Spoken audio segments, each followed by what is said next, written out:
Ok, Tina, kaj na meniju? Jamnik, Ok. par majhnih klančkov, lahko greva do grada kamen pogledat, pa se jih malo turista, pa nazaj v Radovljico. To je danes coffee ride, gasja. Kje sem zdaj? Doli, v tabo. Najbolj počas. Tina je pripravila res luštno traso s pravo mešanico klančkov, lepih spustov, razgledov in pa predvsem, kar se meni zdi največji plus, umirjene ceste z minimalno prometa. Pa še kava v starem delu Radovljice je odlična, ampak do tja nas čaka še dobrih 50 km in 800 višincev. Preden se začnemo vzpenjati na Jamnik, gremo čez čudovite ozke ulice, čez Kropo se osvežimo, potem pa 14% klanec do idiličnega Jamnika. Alright, to, Tina.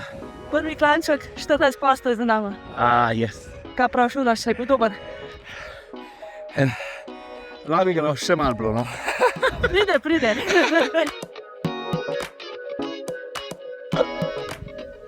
Evo ga. Koliko je bilo težko? Ja, Mečken, ampak je splat. čut plačajo. Kaj naj pa zdaj še čaka? Zdaj gremo pa spust, Mohoriču. Ok. Upam, da je doma. Pri spustu imaš potem dve opciji, ali podaljšaš traso in greš čez Dražgoše in nazaj čez Škofjo Loko, ali pa narediš kot Tina, čez Mohoričevo Podblico in nazaj proti Begunjam. Če se lepo. Ful. Evo ga, leta.